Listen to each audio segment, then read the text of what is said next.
Essas entrevistas foram gravadas no FISLE 18 no mês de julho de 2018. A gente tá liberando elas agora em dezembro, antes tarde do que nunca.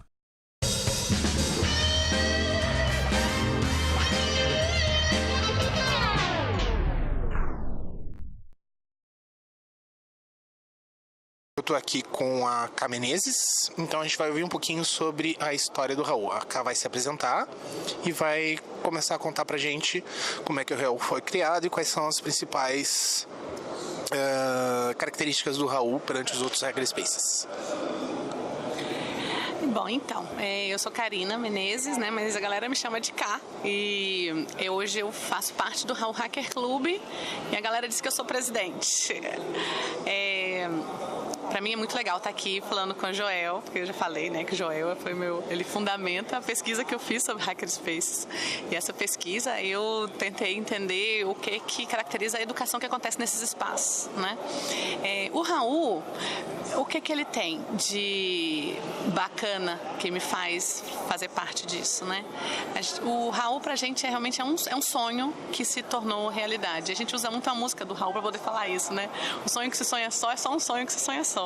Mas sonho que se sonha junto é Raul Hackerspace. Desculpa, no caso é Raul Hacker Club, né?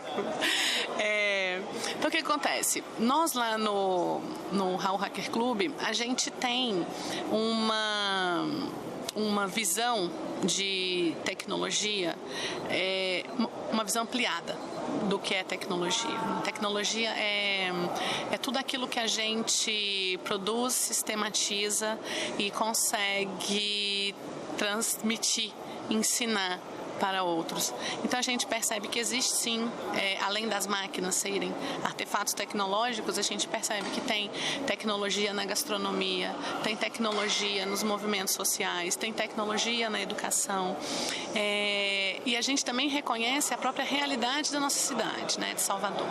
Nós temos uma desigualdade socioeconômica muito grande, né, e diante disso a gente precisa trazer respostas e trazer implicações com essa nossa realidade. A gente defende que tecnologia tem que ser acessível a todos, como um conhecimento mesmo fundamental para se viver na sociedade de hoje, né? E para ela ser acessível a todos, você precisa de locais que sejam abertos. E não abertos no sentido de escancarados, no sentido de que não há privacidade, por exemplo, né? Mas a gente precisa de locais abertos que sejam acolhedores, que sejam locais seguros para que as pessoas possam estar e possam aprender juntos. E considerando esse contexto da desigualdade social, né, a gente tem uma prática na verdade, na prática, é uma definição mesmo que nós tomamos, né? E isso é comum, pelo que eu vi, de vários outros hackerspaces. O nosso hackerspace, nossa sede, ela é mantida por pagamentos feitos pelos próprios associados, né? Pelos membros associados. Hoje nós estamos entre 14 ou 15, pagando um valor para poder manter a sede. Só que nós temos membros associados que não têm condição de fazer esse pagamento. Então, eles são reconhecidos como membros associados porque o trabalho que eles fazem lá dentro tem esse valor, né?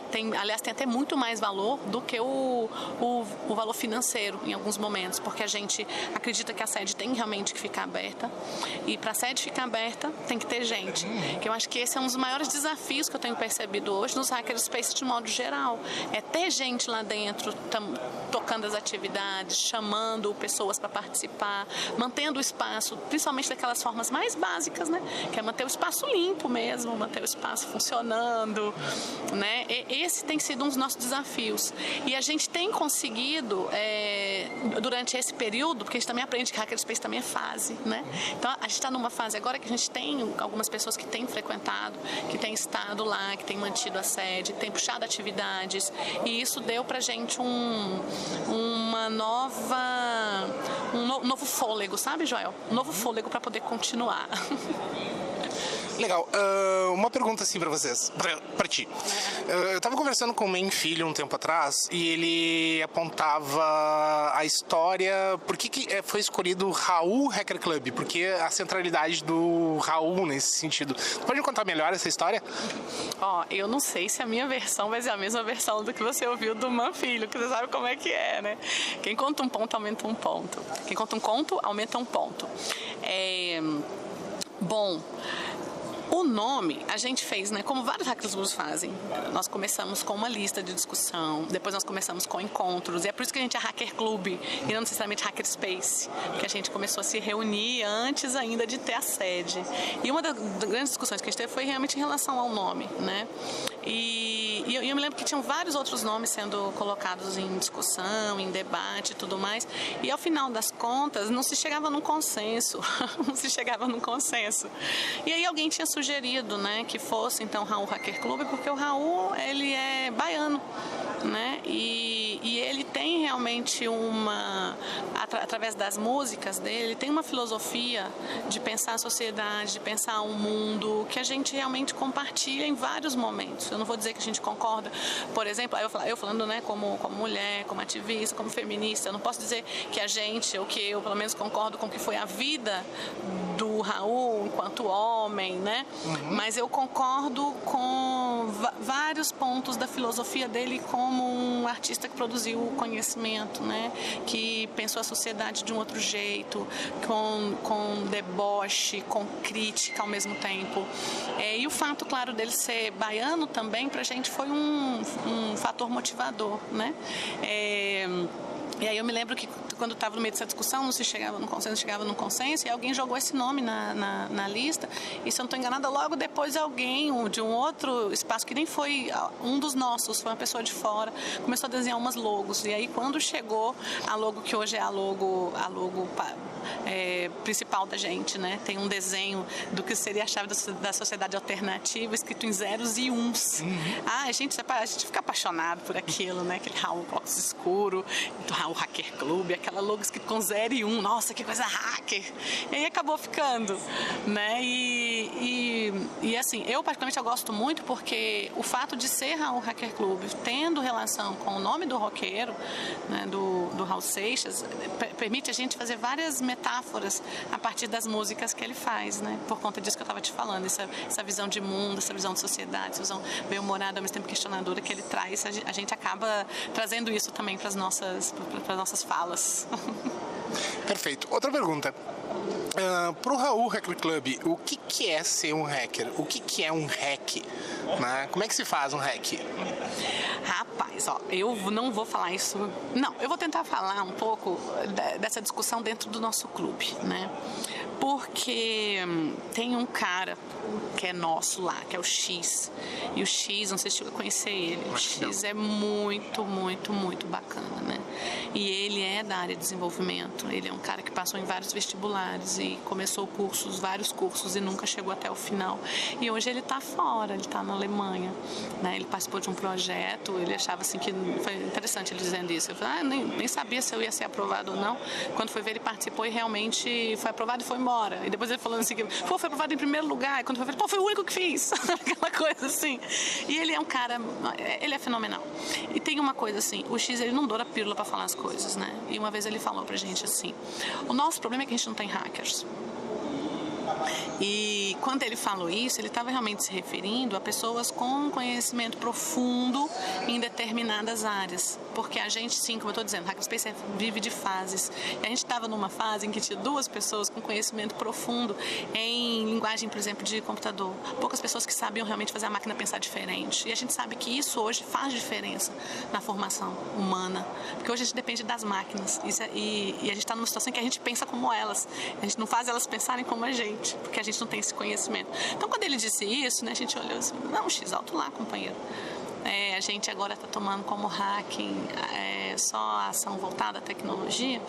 Então, isso gerou um debate muito interessante, porque a gente realmente percebe que o hacking é você ir contra aquilo que é hegemônico e que, ao mesmo tempo, é injusto, né? Como, por exemplo, a falta de acesso a tecnologias na região que a gente ocupa, a falta de disseminação de conhecimento, a desigualdade social. Então, quando a gente tem uma visão que critica tudo isso que é hegemônico, mas que é injusto, a gente considera isso uma forma, um pensamento hacker, porque a gente pega os princípios, né? O princípio da abertura, da colaboração, de você questionar, a centralidade, questionar o autoritarismo. E nós temos as situações que mantêm desigualdade, que mantêm racismos, que mantêm sexismos, são situações autoritárias. Então a gente é radicalmente contra, né? Nosso Hackerspace, eu considero ele como um dos mais diversos, assim, dos que eu pude conhecer. Não que os outros não sejam, né? Mas é porque o nosso, por exemplo, a gente tinha uma galera trans que participava, né? Hoje, infelizmente, não temos mais. Nós temos também um grupo de mulheres atuantes, né? Coisa que eu sei que em alguns hackerspaces ainda tem uma certa dificuldade. Você tem uma ou duas mulheres, você tem um grupo mesmo que chama atividades para mulheres e tudo mais, né? Então a gente vê, assim, em síntese, depois de tudo isso que eu disse, né? A gente vê realmente essa ideia do hacking como uma crítica a qualquer forma de autoritarismo e dogmatismo que seja injusto. Então, se tem injustiça, a gente tenta atuar com nossos conhecimentos, com a nossa fala, né? Seria um pouco nesse sentido o hacking. Beleza. Outra coisa. Falando aqui de Porto Alegre, FISLE 2018, então a gente tá nesse frio gostoso de rachar os ossos. A gente não vê o sol há 3 semanas, mais ou menos. Eu gostaria de saber, assim, porque uma das invejas maiores que todos os hackerspaces têm do Raul é que ele fica na beira da praia, certo? Num lugar quente e ensolarado. Como é que vocês conseguem hackear com o sol e a praia ali na frente? Olha, hackear com o sol e a praia não é difícil, não. Porque é engraçado, né? Porque assim, quando a galera vai, a galera realmente não está interessada em sol e praia, está interessada em estar ali dentro reunido. Agora, é claro, o fato de ter essa localização também ajuda, porque além da gente estar de frente para o mar, com o sol e tudo mais, a gente conseguiu um bairro que é relativamente de fácil acesso, que é um bairro de passagem, né, para a maioria de nós.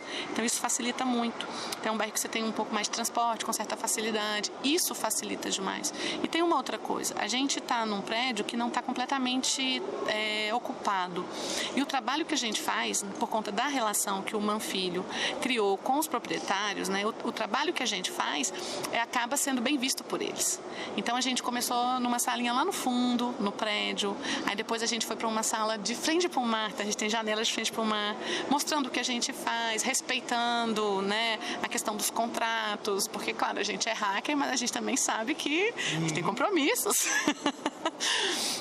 E hoje a gente já mudou de sede de novo no mesmo prédio. A gente ficava antes no 3º andar, agora a gente desceu para o 1º andar, ainda de frente para o mar, para poder se tornar mais acessível. A gente subia 3 lances de escada, agora passamos para o 2º. Agora passamos para essa outra sala que só tem um lance de escada, porque a gente quer fazer um trabalho focado nas crianças e tudo mais. E no caso da presença da praia, um dos nossos desejos é usar mais o espaço da praia, né? Quando eu faço Crianças Hacker, a última vez que eu fiz o Crianças Hacker, a gente conseguiu. A gente começou na sede e depois foi para uma praça lá na frente, poder soltar pipa com LED com as crianças. Então a nossa ideia é essa. A gente consegue hackear porque a gente tenta aproveitar o espaço. Agora eu ainda acho que a gente aproveita pouco, viu? A gente devia aproveitar mais. Esse é que é o problema. Tem muita festa, por exemplo, lá nesse local, né? E a gente muito focado nas nossas atividades em geral, a gente raramente consegue prever e se organizar antes para poder aproveitar mais. Então, tudo bem, a gente tem mar, a gente tem sol, mas a gente está aproveitando pouco. Beleza. Uma última coisinha, então. Eu acho que vocês, posso estar comentando uma injustiça aqui, mas eu acho que vocês são o único hackerspace que eu conheço no Brasil, tá, que tem atividades voltadas para crianças. E isso é um projeto que que é de longa data, não é um projeto momentâneo do Raul, né? Pode falar um pouquinho mais sobre esse Crianças Hacker? Posso, até porque foi meu projeto, né? Agora acho que não somos os únicos, não. Eu lembro que o Igor do Garagem Hacker também tinha alguma coisa, porque ele tem uma filha e ele começou a fazer coisas voltadas, né, para a filha dele no espaço. E tem um outro hacker clube que eu não vou lembrar, depois eu te passo. Agora, no nosso caso, foi o seguinte, assim, eu acredito mesmo na filosofia do Hackerspace, né, como um local necessário socialmente. Por isso que eu e meus colegas, por isso que a gente mantém, porque a gente realmente acredita nele como espaço necessário. E eu tinha tenho um filho hoje que está com 8 anos, na época ele tinha 4 anos, né? Ele tinha 3 para 4 anos. E eu queria frequentar o espaço hacker. Só que a gente sabe que o espaço hacker para criança não é o local ideal, não é uma brinquedoteca, né? A não ser que você queira que seu filho brinque com estilete, com ferro de solda, multímetro. A não ser que você queira isso. O meu fazia isso. Pois é, tá vendo? Eu também queria isso, né? Só que eu queria com uma certa segurança, porque eu sou mãe, não sou pai, sabe? Ai, pais, me perdoe. Então, o que acontece? Aí eu criei esse projeto Crianças Hacker pra gente ter crianças dentro do Raul, ou seja, meu filho. E aí eu chamei uma amiga, e minha amiga foi com o filho dela. E depois eu chamei uma outra amiga que foi com 3 sobrinhos. Então, na medida que eu fui levando crianças lá pro espaço, eu também chamava sempre os meus companheiros do Hacker Club, né? Gente, vem cá, pra vocês começarem com as crianças e tudo mais. E aí foi bacana, porque a partir do momento que meus colegas começaram a frequentar o Hacker Club junto com as crianças, eles mesmos perceberam a necessidade de mudar o espaço. Então, a gente conseguiu colocar as ferramentas perigosas todas para cima, nós conseguimos colocar plástico nas paredes, para as crianças poderem continuar desenhando nas paredes, a gente tem que toda hora ficar pintando. Nós temos várias mudanças. E teve vários dos meus colegas, né, como Manfilho, Fernando Moreira, o Fernando Pinheiro, Tiago, tem vários outros que começaram a fazer atividade junto com as crianças, ou seja, mostravam para elas o que eles sabiam e tudo mais. E isso foi muito legal, né, porque é um cenário em que talvez fossem pessoas que talvez não tivessem interesse em fazer atividades com crianças, ser professor, atividades lúdicas. E quando eles se depararam com a oportunidade e fizeram isso, foi uma experiência muito, muito singular para ambos, né? Desculpa, tanto para a criança quanto para os adultos, né? Elfo também, ele é muito bom para poder fazer trabalhos com criança e é impressionante como é que isso faz diferença. Então, é por isso que a gente acaba mantendo. O Crianças Hacker hoje ele está um pouco mais parado, ele passou um tempo parado porque ele cresceu muito. Ele cresceu muito em projeção, né? Eu acabei fazendo algumas entrevistas para algumas TVs e isso gera um grau de responsabilidade que eu não estava preparada para responder a ele. Porque quando você faz um trabalho social, você começa a receber doações, como eu comecei, eu não tinha condição de prestar conta de tudo que eu fazia.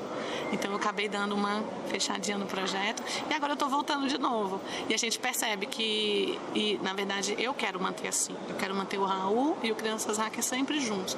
Mesmo sabendo, e meus colegas sabem disso, de que é possível desvincular completamente o Crianças Hacker do Raul e levar para qualquer outro cenário. E eu até acharia bom se isso fosse feito por outros grupos. Acharia lindo se as pessoas pegassem a proposta do Crianças Hacker e levassem.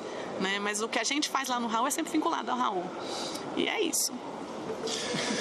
A nossa entrevista já tá grande, eu gostaria de falar um monte de outras coisas. Não tem que pedir desculpa, bem pelo contrário, foi ótimo, foi excelente. Agradeço em nome do Mate também, se bem que ninguém pode falar em nome do Mate, mas né, depois que me desmintam. Nossa relação com o Raul sempre foi muito boa, espero que continue excelente também. E um dia ainda a gente tem que trabalhar conjuntamente. Quem sabe no Sul, no Nordeste, juntos a gente consiga provar um projeto legal. Por favor, muito obrigado e volte sempre. A outra coisa, tem que visitar a nossa sede também, tá? Tu não visitou ainda. Eu tenho que ir, será que dá tempo de ir ainda? Vai ter que dar, a gente vai ter que dar um jeito, mas até sábado de conseguir. Vamos colocar na programação do FISLI. Beleza. Por favor, coloca os meios de contato contigo, se for possível, claro, e os meios de contato com o Raul HC, para quem quiser conhecer, dá uma passadinha lá. Tá. Tranquilo. Quem quiser nos encontrar, entra na internet, www.raulhc.cc. Aí entra na internet, tem lá a nossa parte de contatos, dá para entrar em contato direto com os membros ou mesmo pela lista. A gente usa um grupo no Telegram, né, e tá tudo lá informado, e temos também a lista de discussão. Quem quiser falar direto comigo, pode usar meu e-mail institucional, que é o carina.menezes@ufba.br. Eu que agradeço, viu, Joel, de coração. E desculpa porque eu falo muito. Valeu, galera. Até o próximo Matepod.